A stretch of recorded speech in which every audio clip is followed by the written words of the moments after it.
고린도전서 제7장. 여러분이 적어보낸 문제를 두고 말하겠습니다. 남자는 여자를 가까이 하지 않는 것이 좋습니다. 그러나 음행에 빠질 유혹 때문에 남자는 저마다 자기 아내를 두고 여자도 저마다 자기 남편을 두도록 하십시오. 남편은 아내에게 남편으로서의 의무를 다하고 아내도 그와 같이 남편에게 아내로서의 의무를 다하도록 하십시오. 아내가 자기 몸을 마음대로 주장하지 못하고 남편이 주장합니다. 마찬가지로 남편도 자기 몸을 마음대로 주장하지 못하고 아내가 주장합니다. 서로 물리치지 마십시오. 여러분이 기도에 전념하기 위하여 얼마 동안 떨어져 있기로 합의한 경우에는 예외입니다. 그러나 그 뒤에 다시 합하십시오. 여러분이 절제하는 힘이 없는 틈을 타서 사탄이 여러분을 유혹할까 염려되기 때문입니다. 그러나 내가 이것을 말하는 것은 그렇게 해도 좋다는 뜻으로 말하는 것이지 명령으로 말하는 것이 아닙니다. 나는 모든 사람이 다 나와 같이 되기를 바랍니다. 그러나 각 사람은 하나님께로부터 받은 은사가 있어서 이 사람은 이러하고 저 사람은 저러합니다. 결혼하지 않은 남자들과 과부들에게 말합니다. 나처럼 그냥 지내는 것이 그들에게 좋습니다. 그러나 절제할 수 없거든 결혼하십시오. 욕정에 불타는 것보다 결혼하는 편이 낫습니다. 결혼한 사람들에게 말합니다. 이것은 나의 말이 아니라 주님의 명령입니다. 아내는 남편과 헤어지지 말아야 합니다.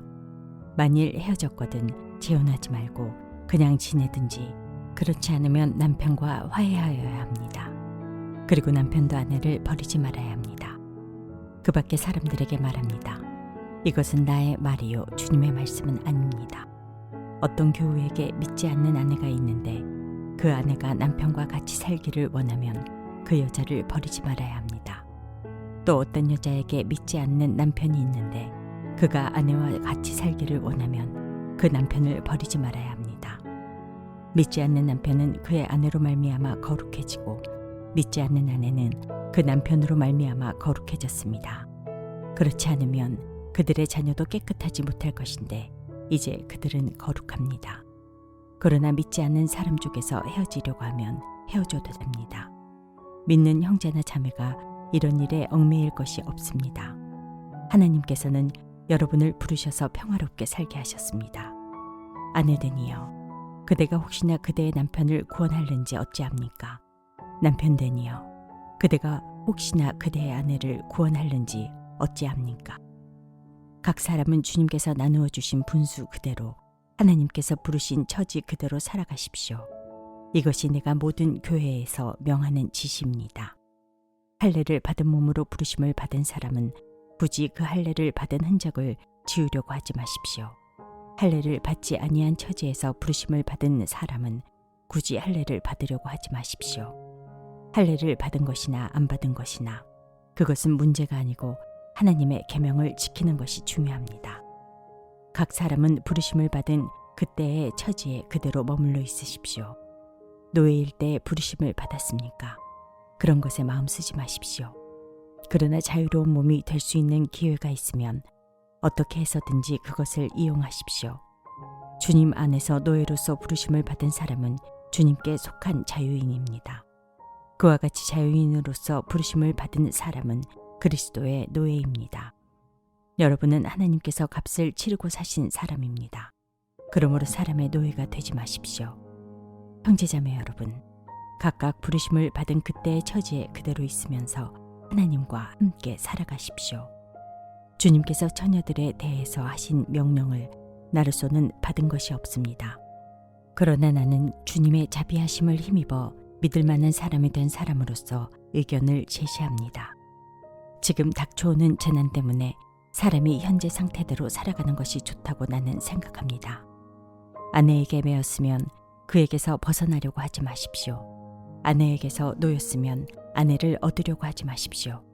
그러나 결혼한다고 할지라도 죄를 짓는 것이 아닙니다. 그리고 처녀가 결혼을 하더라도 죄를 짓는 것이 아닙니다. 그러나 그들이 살림살이로 몸이 고달플 것이므로 내가 아껴서 말해주는 것입니다. 형제자매 여러분, 내가 말하려는 것은 이것입니다. 때가 얼마 남지 않았으니 이제부터는 안에 있는 사람은 없는 사람처럼 하고 우는 사람은 울지 않는 사람처럼 하고 기쁜 사람은 기쁘지 않은 사람처럼 하고 무엇을 산 사람은 그것을 가지고 있지 않은 사람처럼 하고 세상을 이용하는 사람은 그렇게 하지 않는 사람처럼 하도록 하십시오. 이 세상의 형체는 사라집니다. 나는 여러분이 염려 없이 살기를 바랍니다. 결혼하지 않은 남자는 어떻게 하면 주님을 기쁘게 해드릴 수 있을까 하고 주님의 일에 마음을 씁니다. 그러나 결혼한 남자는 어떻게 하면 자기 아내를 기쁘게 할 수 있을까 하고 세상 일에 마음을 쓰게 되므로 마음이 나뉘어 있습니다. 결혼하지 않은 여자나 처녀는 몸과 영을 거룩하게 하려고 주님의 일에 마음을 쓰지만 결혼한 여자는 어떻게 하면 남편을 기쁘게 할 수 있을까 하고 세상 일에 마음을 씁니다. 내가 이 말을 하는 것은 여러분을 유익하게 하려고 그러는 것이지 여러분에게 올가미를 씌우려고 그러는 것이 아닙니다.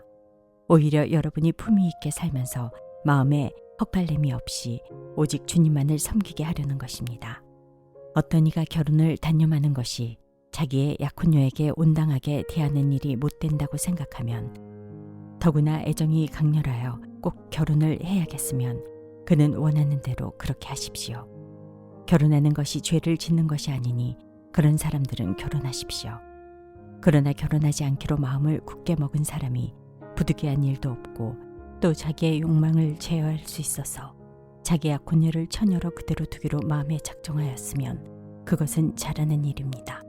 그러므로 자기의 약혼녀와 결혼하는 사람도 잘하는 것이지만 결혼하지 않은 사람은 더 잘하는 것입니다. 아내는 남편이 살아있는 동안에는 그에게 매여 있습니다. 그러나 남편이 죽으면 자기가 원하는 사람과 결혼할 자유가 있습니다.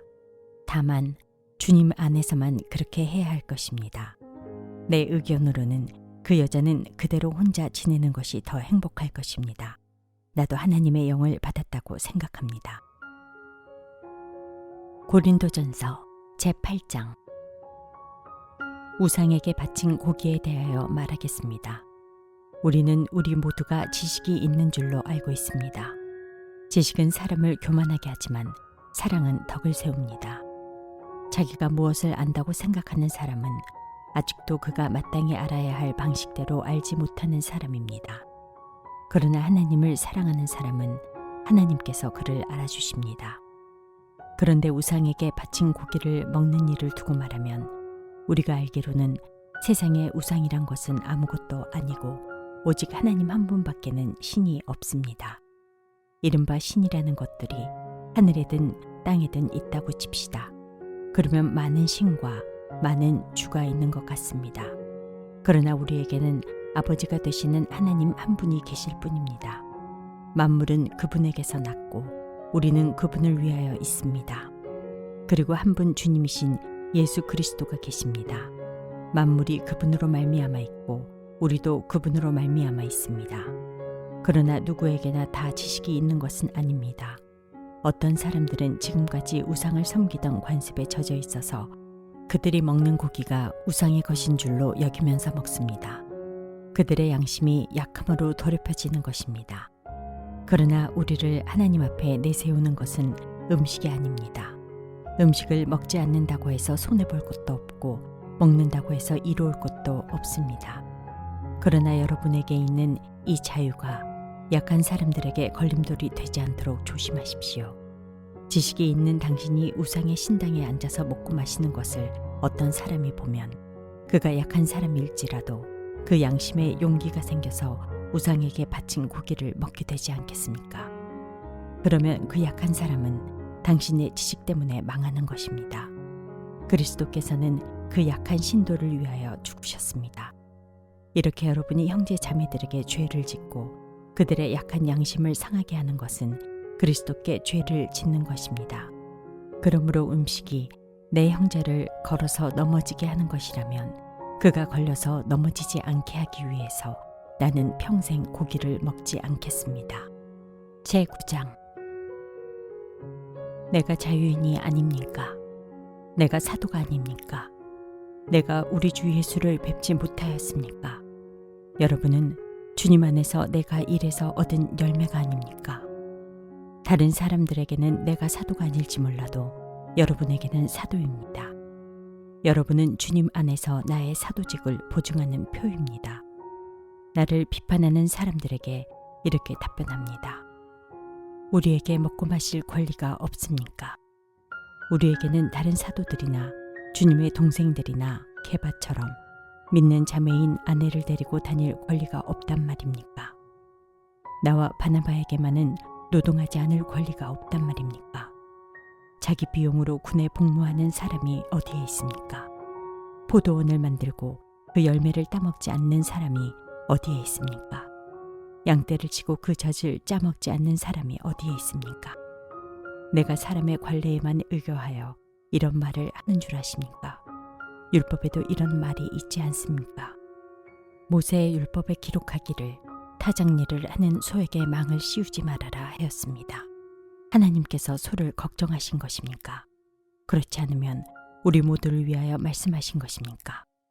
그것은 우리를 위하여 하신 말씀입니다. 밭을 가는 사람은 마땅히 희망을 가지고서 밭을 갈고 타작을 하는 사람은 한 몫을 얻으리라는 희망을 가지고 그 일을 합니다. 우리가 여러분에게 영적인 것으로 씨를 뿌렸으면 여러분에게서 물질적인 것으로 거둔다고 해서 그것이 지나친 일이겠습니까? 다른 사람들이 여러분에게 이런 권리를 가졌다면 하물며 우리는 더욱 그러하지 않겠습니까? 그러나 우리는 이런 권리를 쓰지 않았습니다. 우리는 그리스도의 복음을 전하는 일에 지장을 주지 않도록 모든 것을 참습니다. 성전에서 일하는 사람은 성전에서 나는 것을 먹고 제단을 맡아보는 사람은 제단 제물을 나누어 가진다는 것을 여러분은 알지 못합니까? 이와 같이 주님께서도 복음을 전하는 사람들에게는 복음을 전하는 일로 살아가라고 지시하셨습니다. 그러나 나는 이런 권리를 조금 더 행사하지 아니하였습니다. 또 나에게 그렇게 하여 달라고 이 말을 쓰는 것도 아닙니다. 그렇게 하느니 차라리 내가 죽는 편이 낫겠습니다. 아무도 나의 이 자랑거리를 헛되게 하지 못할 것입니다. 내가 복음을 전할지라도 그것이 나에게 자랑거리가 될 수 없습니다. 나는 어쩔 수 없이 그것을 해야만 합니다. 내가 복음을 전하지 않으면 나에게 화가 미칠 것입니다. 내가 자진해서 이 일을 하면 삭슬 받을 것입니다. 그러나 내가 마지못해서 하면 직무를 따라한 것입니다. 그리하면 내가 받을 삭은 무엇이겠습니까? 그것은 내가 복음을 전할 때에 값없이 전하고 복음을 전하는 데에 따르는 나의 권리를 이용하지 않는다는 그 사실입니다. 나는 어느 누구에게도 얽매이지 않은 자유로운 몸이지만 많은 사람을 얻으려고 스스로 모든 사람의 종이 되었습니다. 유대 사람들에게는 유대 사람을 얻으려고 유대 사람같이 되었습니다. 율법 아래에 있는 사람들에게는 내가 율법 아래에 있지 않으면서도 율법 아래에 있는 사람을 얻으려고 율법 아래에 있는 사람같이 되었습니다. 율법이 없이 사는 사람들에게는 내가 하나님의 율법이 없이 사는 사람이 아니라 그리스도의 율법 안에서 사는 사람이지만 율법 없이 사는 사람들을 얻으려고 율법 없이 사는 사람같이 되었습니다. 믿음이 약한 사람들에게는 약한 사람들을 얻으려고 약한 사람이 되었습니다. 나는 모든 종류의 사람에게 모든 것이 다 되었습니다. 그것은 내가 어떻게 했었든지 그들 가운데서 몇 사람이라도 구원하려는 것입니다. 나는 복음을 위하여 이 모든 일을 하고 있습니다. 그것은 내가 복음의 복에 동참하기 위함입니다. 경기장에서 달리게 하는 사람들이 모두 달리지만 상을 받는 사람은 하나뿐이라는 것을 여러분은 알지 못합니까?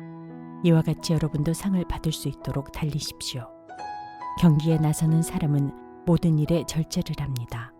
그런데 그들은 썩어 없어질 월계관을 얻으려고 절제하는 것이지만 우리는 썩지 않을 월계관을 얻으려고 하는 것입니다. 그러므로 나는 목표 없이 달리듯이 달리기를 하는 것이 아닙니다. 나는 허공을 치듯이 권투를 하는 것이 아닙니다. 나는 내 몸을 쳐서 굴복시킵니다. 그것은 내가 남에게 복음을 전하고 나서 도리어 나 스스로는 버림을 받는 가련한 신세가 되지 않으려는 것입니다.